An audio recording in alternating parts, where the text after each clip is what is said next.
A laundromat in Phoenix, Arizona, did $510 million in business. It had 4 washing machines. 2 of them were broken. Nobody who walked past 4417 East Van Buren Street ever gave the place a second look. A faded awning, a hand-painted sign that read, "Desert Bubble Wash," a soda machine that ate quarters and gave nothing back. And bolted to the back wall, under one buzzing fluorescent tube, a crypto kiosk that swallowed cash and spit out Bitcoin and Tether in 90-second bursts. The security camera bolted above the laundromat's door, the one visible from the street, hadn't recorded a single frame in over a year. Its housing was intact, its lens caught the afternoon glare, same as always, but the wiring behind the drop ceiling had been quietly disconnected, the same month the kiosk went in. A second camera, the one that actually mattered, sat inside a smoke detector housing pointed at the kiosk itself, feeding a private server instead of any system a patrol officer could subpoena on a slow Tuesday. Anyone who did glance twice at Desert Bubble Wash would have seen exactly what they were meant to see. A tired laundromat with a busted vending machine and a landlord who didn't care much about the paint. For 19 months, that kiosk was the cleanest node in a laundering pipeline built for the Jalisco New Generation Cartel, known to federal agents simply as CJNG. Investigators would eventually put a number on it. $510 million washed through a strip mall storefront that barely paid its own electric bill. Except, it did pay its electric bill. A huge one. That was the detail that started to unravel everything. By the time FBI Phoenix moved on the location, they weren't just planning to seize one machine. They had mapped a network of wallets stretching from a copy shop in Guadalajara to a used car lot in Guadalupe, Arizona, 90 miles from the laundromat itself. 41 people would eventually be named in the indictment. $118 million would be frozen mid-transfer, caught moving between exchanges at the exact moment agents pulled the plug. This is how a coin machine next to a broken dryer became one of the most productive laundering operations the Bureau's Phoenix field office had ever dismantled. And it starts, strangely enough, with a power meter. Agents who worked the case would later describe the sheer scale of it as almost impossible to process in the moment. The kind of number that sounds like a typo the first time you read it in a briefing document and only stops sounding like a typo somewhere around the 3rd or 4th time you've cross-checked it against the underlying wallet data yourself.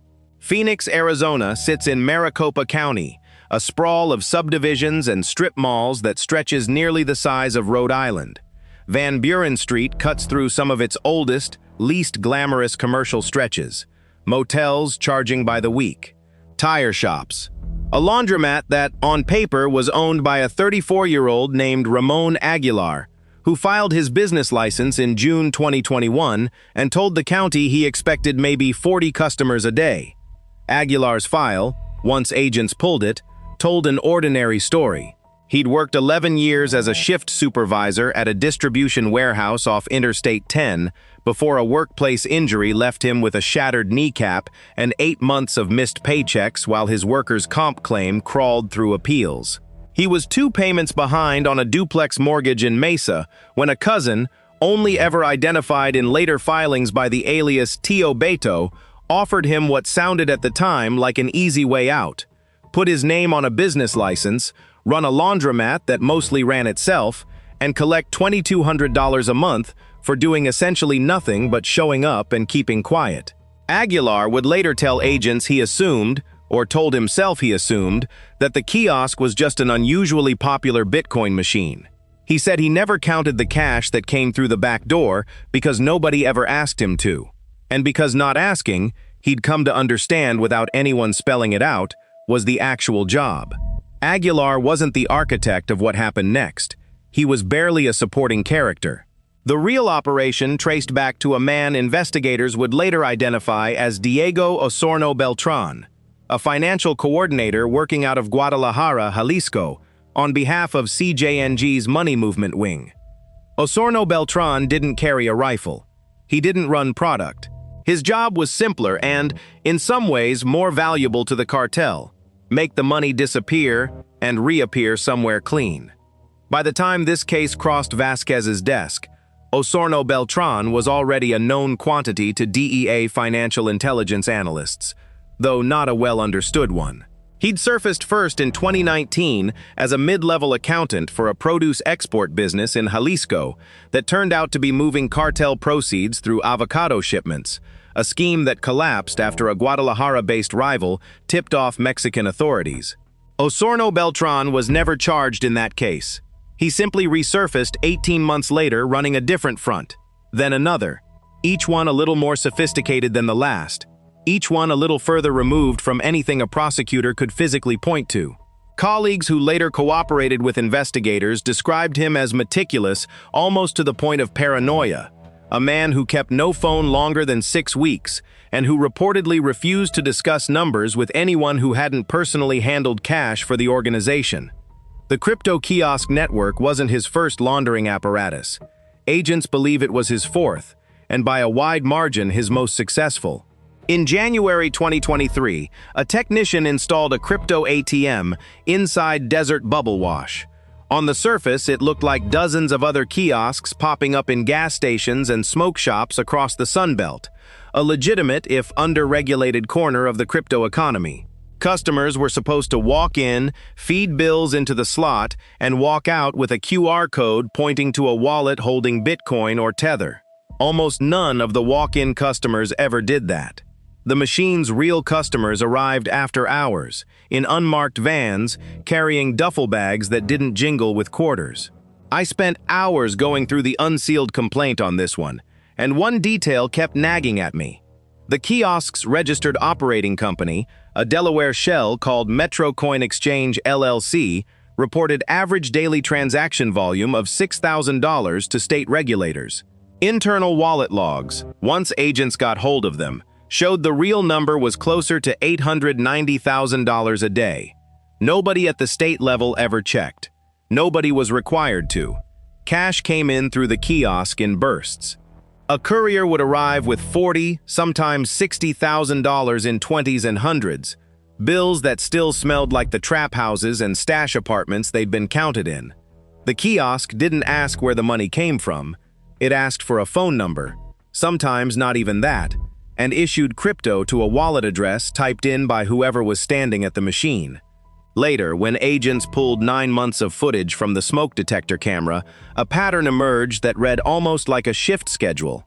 Tuesdays and Fridays, a maroon Ford Econoline arrived between 11:40 p.m. and 12:15 a.m., backed against the alley door, and stayed no longer than 7 minutes. Same driver most weeks, a heavy-set man in his 40s, who never once removed a Diamondback's cap low enough to hide his face from the one camera he apparently didn't know was watching him, instead of the street.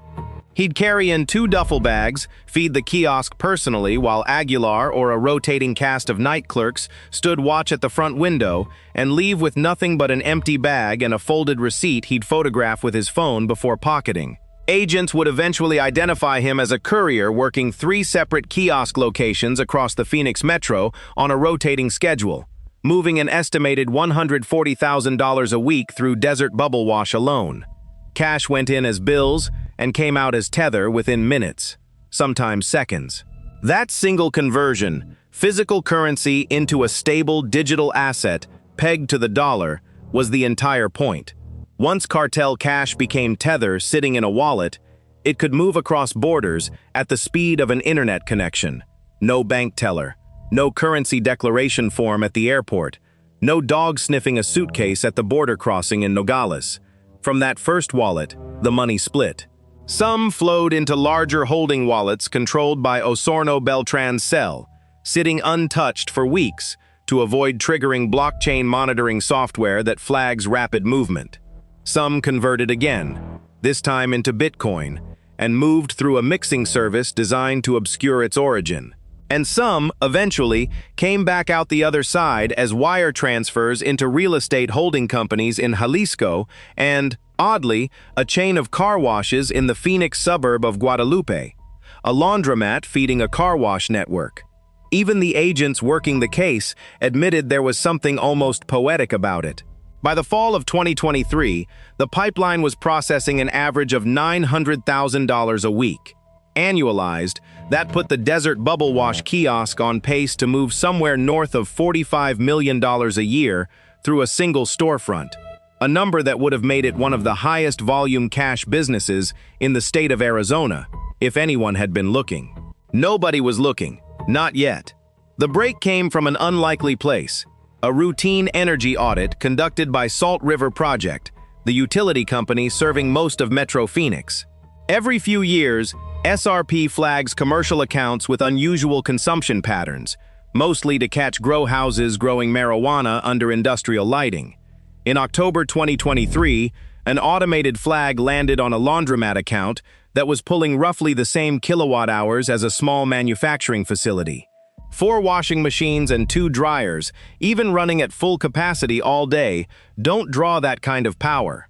Something else in that building was eating electricity, and eating a lot of it. An analyst at SRP, following standard protocol, passed the anomaly to a joint task force liaison at the Phoenix Police Department, who in turn forwarded it, almost as an afterthought, to the FBI's Financial Crimes Squad. It landed on the desk of Special Agent Elena Vasquez on November 14, 2023. Vasquez had spent 6 years working cartel financial cases out of the Phoenix field office. She'd seen hundreds of tips that went nowhere. A laundromat pulling too much power looked, on its face, like exactly that kind of dead end. She almost passed on it. Vasquez had grown up 40 minutes from where she now worked, in Avondale, the daughter of a court interpreter who'd spent 3 decades translating for defendants who often couldn't read the paperwork being used against them. She joined the bureau in 2015, straight out of a forensic accounting program at Arizona State, and by her own account had spent her first 2 years feeling like she'd wandered into the wrong career, chasing check-kiting schemes and small-time wire fraud while colleagues worked cases that made the evening news. The cartel financial squad, when she transferred in 2018, felt different from day one.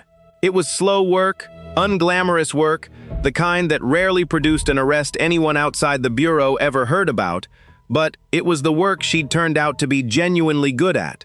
Colleagues described her as someone who read spreadsheets the way other agents read body language, and who had a habit of keeping a physical printout of every case's key numbers taped above her desk until the day it closed.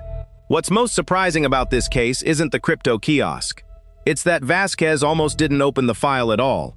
She told investigators later that what changed her mind was a single line in the utility report. The laundromat's water usage hadn't gone up at all in 2 years, while its electrical usage had tripled. A laundromat that uses more power but not more water isn't washing more clothes. It's running something else behind the wall. Vasquez pulled the business license, the crypto kiosk registration filed with Arizona's Department of Financial Institutions, and cross-referenced the address against suspicious activity reports filed by nearby banks. One SAR, filed 8 months earlier by a credit union 2 blocks away, noted that Ramon Aguilar had made 11 cash deposits under $10,000 each over a single month, a pattern known in financial crimes work as structuring, deliberately staying under the $10,000 reporting threshold. The credit union teller who filed that original SAR, a woman with 11 years of experience flagging exactly this kind of pattern, later told investigators she remembered Aguilar specifically because he always seemed to know, almost to the dollar, exactly how close to the threshold he could get without crossing it, a level of precision that read to her, even before she filed the report, as somebody following instructions rather than somebody managing an actual laundromat's cash flow. 11 deposits. All just under the line. None of them, individually, illegal enough to trigger an automatic freeze. Together, they were a flashing red light that had simply never reached the right desk until now. By December 2023, Vasquez had built enough for a preliminary case file. She brought in Agent Marcus Webb from IRS Criminal Investigation, whose specialty was tracing cryptocurrency through mixing services, and financial analyst Priya Nair, the person who would eventually spend 4 months quietly mapping every wallet the kiosk had ever touched. Nair's process, described later in a deposition, was less glamorous than anything a movie would show. She built a spreadsheet, then another, then eventually a custom database, manually tagging each wallet address the kiosk logs revealed, with a timestamp, a transaction size, and a confidence score for whether it connected to the Sigma cluster or was simple organic kiosk traffic from an unrelated customer.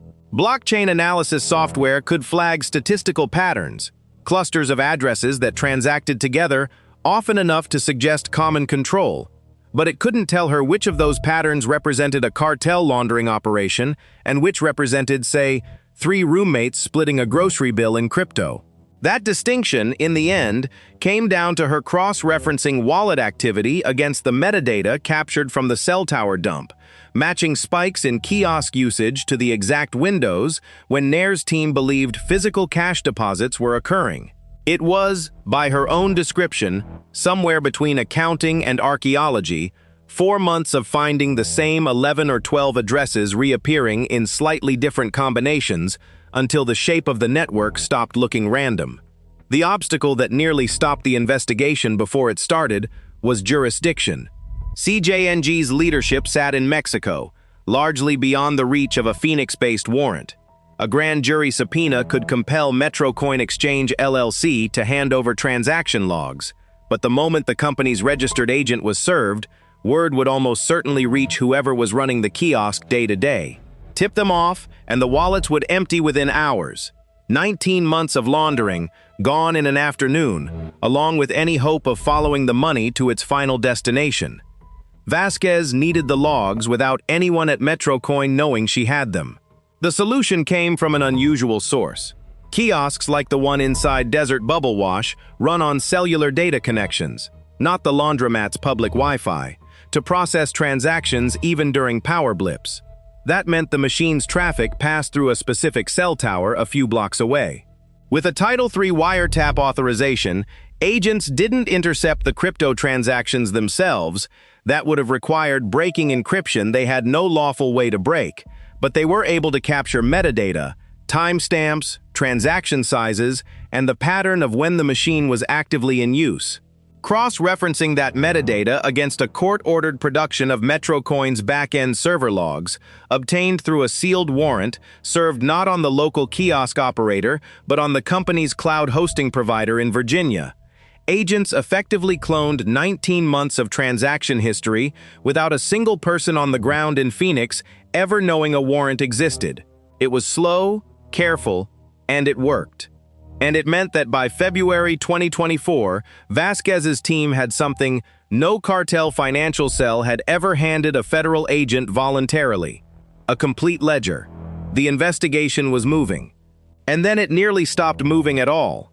By March 2024, Vasquez's team had traced roughly $200 million flowing through the kiosk and into a cluster of wallets she'd started calling, in her case notes, the Sigma cluster. She believed she was close to identifying the individual controlling those wallets from Mexico. Then, on March 19, 2024, the informant who had first confirmed Ramon Aguilar's role as the laundromat's frontman stopped answering his phone. He missed a scheduled check-in. He missed a second one 3 days later. When agents quietly checked his last known address in Mesa, Arizona, the apartment had been cleared out overnight, furniture and all. Whether he'd been paid off, threatened, or simply spooked, nobody could say for certain. What they knew was that the investigation's one direct human source inside the operation was gone, and there was no way to know if he'd talked before he vanished. For 6 weeks, the case sat in a kind of limbo. Every new wallet Nair traced had to be double-checked against the possibility that the entire network somehow knew it was being watched. It didn't. The kiosk kept running. The cash kept flowing in nightly bursts, same as before. Whatever happened to the informant, word never reached Osorno Beltran's cell in Guadalajara, and the pipeline that had already moved $250 million just kept moving. Here's the part that doesn't make sense on the surface. An organization sophisticated enough to run a 19-month laundering pipeline through a shell company registered in Delaware, sophisticated enough to use mixing services and shell real estate purchases, somehow never noticed that its own informant had disappeared, or that a federal task force had quietly cloned its entire transaction history. On paper, this operation looked airtight. In practice, it never checked its own blind spots, because nobody inside it was looking for federal agents. They were looking for rival cartels, for DEA wiretaps on phone lines, for the kinds of threats that had burned other networks before. A slow, patient utility bill anomaly wasn't on anybody's threat model. What strikes me about this case is how much of it comes down to something almost mundane. Not a shootout, not a dramatic undercover buy, but a mismatch between kilowatt hours and gallons of water on a routine audit form. The most dangerous financial crimes today rarely get caught by someone chasing them directly. They get caught by someone reconciling two boring spreadsheets that don't quite agree. By May 2024, Nair had mapped the full architecture. Cash entered through Desert Bubble Wash and at least 6 other kiosks agents had by now identified across Maricopa County, all registered to the same Metro Coin Exchange LLC. The kiosks converted roughly $900,000 a week combined into Tether. That Tether moved through an intermediate wallet cluster, then split 3 ways. 1/3 into Bitcoin, routed through a mixing service based, as far as agents could determine, in an offshore jurisdiction that doesn't cooperate with U.S. subpoenas. 1/3 into stablecoin held in reserve, essentially cartel savings, and 1/3 converted back into cash through a second set of kiosks in Guadalajara, reappearing as pesos that funded operational costs on the Mexican side of the border. Among the real estate purchases agents eventually traced, one stood out enough to make it into the indictment by name. A 4-unit apartment building in the Guadalajara suburb of Zapopan, purchased in November 2023 for the peso equivalent of $900,000 through a shell company whose sole listed asset, before that purchase, was the same shell company itself. Rent collected from that building, agents believe, was itself eventually cycled back through a smaller kiosk network, a loop that turned laundered cash into a legitimate-seeming income stream, and then, on a slower cycle, laundered that income stream again. $510 million. That was the running total by the time Nair finished her reconstruction, spanning January 2023 through May 2024. Every dollar of it had, at some point, physically sat inside a laundromat on Van Buren Street that did, by its own tax filings, about $11,000 a month in quarters. The gap between $11,000 in reported quarters and $510 million in actual throughput is the entire story of how this case got built. And it's the reason prosecutors would later call this one of the most brazen mismatches between a business's public face and its real function that the Phoenix field office had ever documented. There's a line in the eventual indictment that reads, almost like something out of a screenplay. It describes Osorno Beltran in an intercepted call from April 2024, telling a subordinate that the machine doesn't ask questions. He wasn't being poetic. He meant it literally. The kiosk had no compliance officer, no manager reviewing flagged transactions, nothing standing between cash and crypto except a login screen. For a man whose entire career depended on money moving without friction, that was the whole appeal, which finally answers the question that started this whole investigation. Why was a 4-machine laundromat pulling factory-level electricity? It wasn't the washers. Behind a false ceiling panel above the utility closet, agents would eventually find a server rack, 6 units, running blockchain validation software and a proprietary mixing tool that helped obscure the origin of funds before they left the building.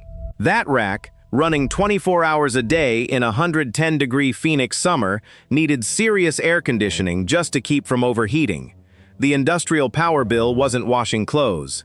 It was cooling a laundering machine hidden in the ceiling of a strip mall. Put yourself in Vasquez's position for a second. You're staring at a spreadsheet that says a laundromat used the same electricity as a small factory, and every instinct tells you it's probably nothing. Probably some ancient, inefficient HVAC unit somebody forgot to replace. Most tips like that go nowhere.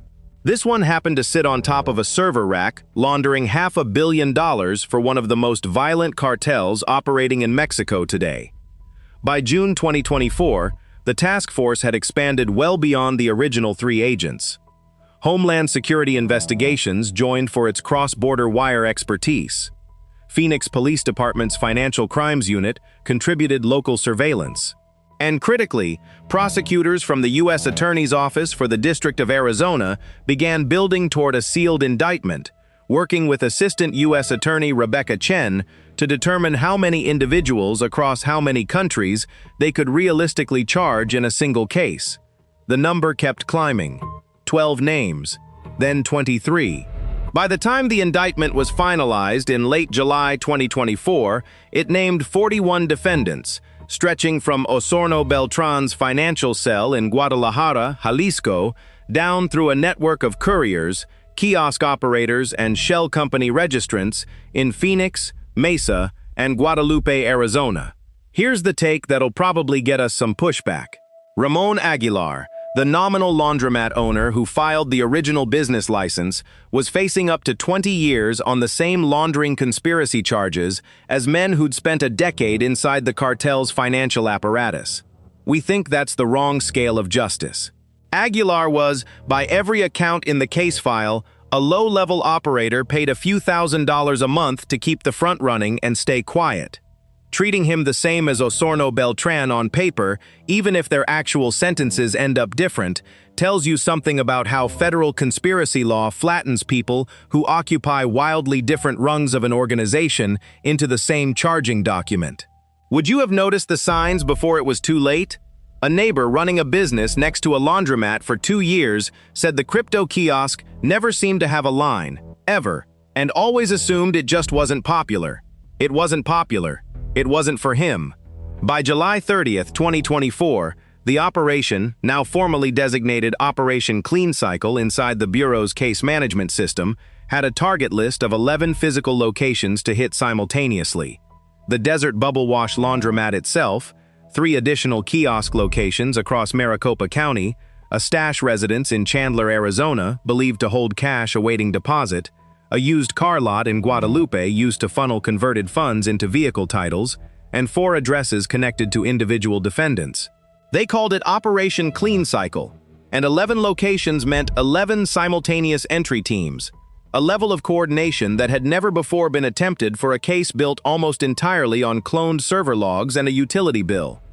The obstacle at this stage wasn't finding targets. It was timing.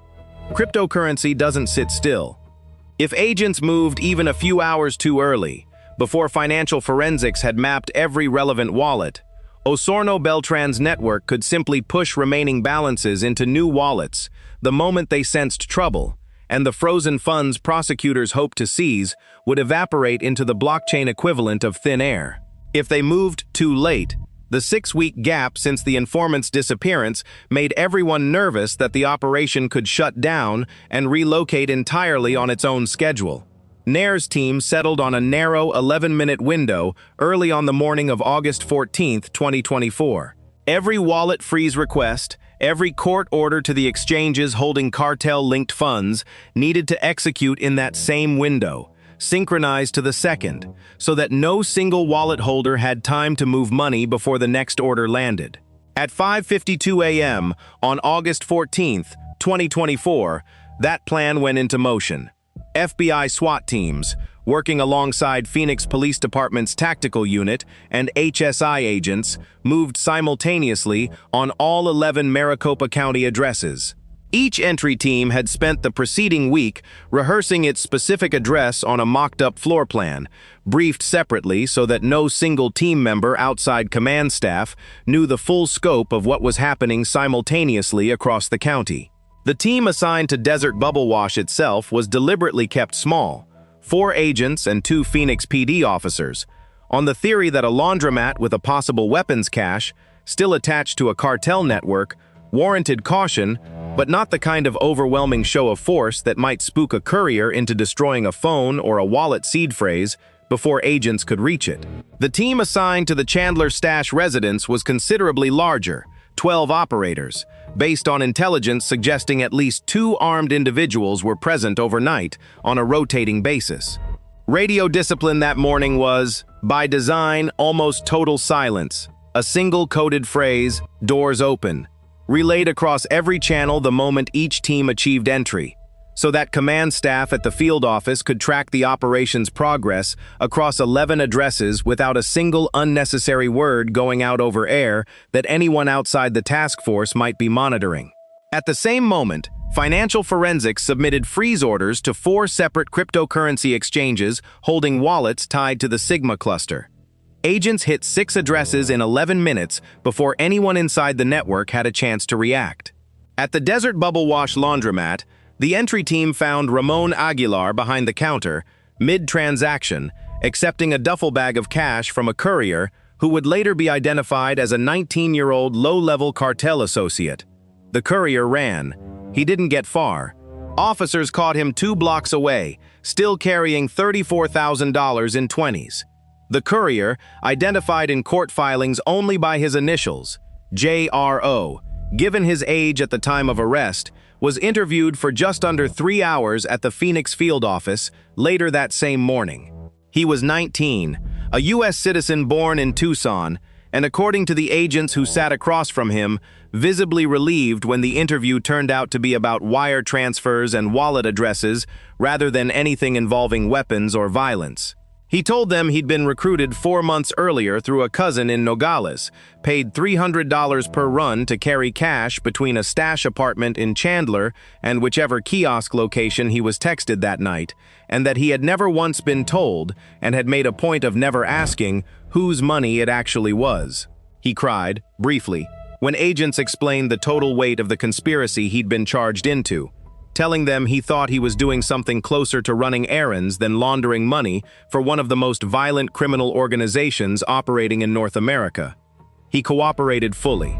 His attorney would later argue, and prosecutors would largely concede, that he represented the very bottom rung of an organization that had built itself, deliberately, so that the bottom rung never had to know what it was really carrying. At the used car lot in Guadalupe, agents found paperwork for 11 vehicle titles purchased entirely in cash over the preceding 4 months, a pattern that matched almost exactly the laundering technique agents had documented in the Sigma cluster's real estate arm. And at the exact moment SWAT breached the Chandler stash residence, Financial Forensics watched, in real time, as $118 million began moving out of a wallet cluster tied to a Osorno Beltran's operation, an apparent last-second attempt to relocate funds the moment word of trouble reached someone still free to act. The freeze orders landed less than 90 seconds later. The transfer stopped mid-transaction, the funds locked in place by 4 separate exchange compliance teams working off-court orders that had been pre-positioned exactly for this scenario. $118 million, caught moving, frozen where it stood. It was, according to Agent Webb, the single largest real-time cryptocurrency seizure the Phoenix field office had ever executed. Osorno Beltran himself wasn't at any of the 11 Arizona addresses. He was, as far as investigators could determine, in Guadalajara at the time of the raid, well outside the reach of a U.S. warrant executed on American soil. That's the part of this story that doesn't have a clean ending yet. Here's a question worth sitting with. If the man who built and ran this entire pipeline is still, as of this recording, a fugitive believed to be somewhere in Jalisco, does taking down 41 names and freezing $118 million actually count as dismantling the network, or does it just mean the network's architect gets to build the next one somewhere else with a lesson learned? Evidence recovered across the 11 locations filled, according to one agent's own description, an entire wall of the Phoenix field office's case room. Seized laptops containing wallet private keys. The physical server rack pulled from behind the laundromat's false ceiling. 11 vehicle titles from the Guadalupe car lot. Handwritten ledgers found in the Chandler stash house that cross-referenced almost perfectly with the cloned kiosk logs Nair had assembled 6 months earlier. Processing that volume of physical evidence took its own kind of coordination. The Phoenix field office brought in additional evidence technicians from the Tucson and Flagstaff resident agencies just to catalog what came out of the 11 locations, each item photographed in place before removal, bagged, tagged, and cross-referenced against a master inventory that ran, by the 3rd day, past 1,100 line items. The server rack alone required a specialist from the Bureau's Regional Computer Forensics Laboratory to image before it could be safely powered down, out of concern that a remote kill switch, a feature investigators had seen in other cartel-linked crypto operations, might wipe the drives the moment the machines lost their normal network connection. It didn't. The imaging took 14 hours, working through the night in a windowless room at the field office, and it preserved what would become some of the most damning evidence in the entire case. Internal chat logs between kiosk operators discussing daily cash totals in language so mundane, so close to any small business owner comparing notes on a slow week, that reading them side by side with the dollar figures involved was, according to one prosecutor, the closest she'd ever come to feeling unsettled by a spreadsheet. The evidence board filled an entire wall, cross-referencing handwritten cartel ledgers against the digital transaction logs agents had quietly cloned months before anyone on the ground knew they were being watched. And the overlap between the two was, prosecutors said later, close to exact. A rare case where old-fashioned paper bookkeeping and blockchain forensics told precisely the same story. Of the 41 defendants named in the sealed indictment, unsealed publicly on August 16, 2024, 26 were arrested in the initial sweep across Arizona. 9 more, located in California and Texas, were taken into custody over the following 10 days through coordinated federal task force operations. 6 remained at large as of the most recent court filings, believed to be in Mexico and, in at least one case, possibly still operating. The indictment laid out the entire pyramid, from Osorno Beltran at the top, down through 2 regional coordinators, 7 kiosk operators including Aguilar, and a base layer of couriers and structuring specialists whose only job was keeping individual cash deposits under reporting thresholds. Beneath the couriers sat a final tier the indictment described almost clinically as facilitators, 11 individuals whose entire role was renting apartments, opening bank accounts, and registering shell companies under their own names in exchange for flat fees ranging from $500 to $3,000 per document filed. Several of them, according to their own attorneys, never once handled cash or crypto directly, and several told agents they'd been recruited through Spanish-language job listings on social media, promising easy income for notarizing paperwork, never once mentioning cryptocurrency, laundering, or a cartel by name. Ramon Aguilar pleaded guilty in October 2024 to 1 count of conspiracy to commit money laundering, cooperating with prosecutors in exchange for a recommended sentence of 4 years, far below the 20-year maximum he'd technically faced. His cooperation, according to court filings, helped confirm several wallet addresses that financial forensics had flagged but not yet definitively attributed. 19 months of transactions compressed into a single warrant executed in an 11-minute window based on evidence chain that started with one power company flagging one strange bill. That's the part of this case that stuck with me most, honestly. Not the raid itself, but how long the quiet part took, and how fast the loud part was once it finally happened. Most people assume a case like this gets built through informants and wiretaps catching someone bragging. Here, the informant vanished halfway through, and the wiretap only ever captured metadata, never actual conversation content. What actually broke this case was 2 boring numbers on a utility bill that didn't match up, and a financial analyst willing to spend 4 months tracing wallet addresses by hand. The frozen $118 million became its own separate legal fight.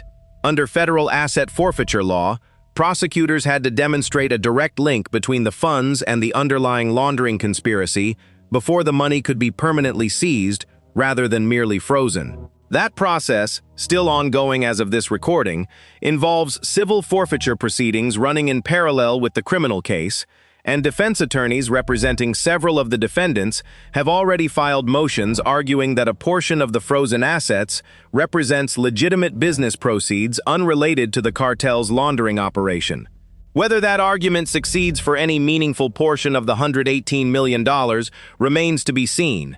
Legal experts following the case suggest final resolution could take another 18 to 24 months, given the number of defendants and the cross-border complexity of tracing funds that pass through offshore mixing services. Would you have noticed a laundromat that never seemed to have customers? Or would you, like almost everyone on that stretch of Van Buren Street, have walked right past it for 2 years without a second thought? What this case tells us about the current moment is something worth sitting with. Cryptocurrency kiosks exist in a genuine regulatory gray zone in most states, registered more like a vending machine than a bank, subject to far less scrutiny than a teller window, despite moving comparable volumes of cash. Arizona has since introduced legislation requiring enhanced compliance reporting for kiosk operators processing above certain daily thresholds, largely in direct response to this case. But similar kiosks in other states currently operate under rules written before anyone imagined one machine moving $500 million for a cartel. A 2024 survey conducted by a financial crimes research nonprofit found that of the roughly 34,000 crypto kiosks operating across the United States, fewer than a third were located in states requiring any form of enhanced due diligence above the federal minimum, and barely 1 in 10 states required kiosk operators to file the kind of daily transaction reports that might have flagged Desert Bubble Wash's actual volume years before a utility company accidentally did the job instead. We'll say what a lot of people in financial crimes enforcement have said quietly for years. The regulatory gap around unmanned crypto kiosks isn't a loophole that CJNG discovered by accident. It's a gap that's been sitting wide open, largely ignored, because the individual transaction sizes look small enough on paper that nobody prioritized closing it until $500 million had already moved through. As for Osorno Beltran, the man whose entire financial architecture ran through a broken laundromat on Van Buren Street, he remains, as of this recording, uncharged in any custody, believed to be operating somewhere in Jalisco under the protection of the same organization whose money he laundered. Extradition requests filed by the U.S. Attorney's Office with Mexican authorities are, according to court records, still pending. Whether he ever sits in an Arizona courtroom is an open question that this case, for now, simply cannot answer. Vasquez, for her part, has said in the one interview she's given since the case became public that she still keeps a printed photo of the laundromat's exterior taped above her desk, the same habit she's carried through every case she's closed, and that she has no plans to take it down until Osorno Beltran's name appears on an arrest report instead of a fugitive list. $510 million moved through 4 washing machines, 2 of which didn't work, over 19 months, before a mismatched electric bill and a financial analyst with 4 months to spare finally caught up to it. 118 million of it got frozen in an 11-minute window. The rest is still being traced, one wallet at a time, by people whose job is exactly that patient and exactly that unglamorous. Is this justice served, given 118 million recovered and 26 people already in custody, or is it too little, given the man who built the whole pipeline is still free tonight in Jalisco? Tell us where you land in the comments. We actually read them on cases like this one. For context on just how unusual a case this is, DOJ press materials on cartel financial prosecutions over the past 5 years show a median of 6 to 8 defendants per case and a median forfeiture figure well under $10 million. 41 defendants and $118 million frozen in a single coordinated action puts Operation Clean Cycle in a category most financial crimes prosecutors will see maybe once in a career, if that. If you want the deeper version of this story, the full breakdown of how the Sigma wallet cluster actually worked and where investigators believe the remaining laundered funds ended up, that's a story for another video, and it's one we're already building. Subscribe so you don't miss it when it drops.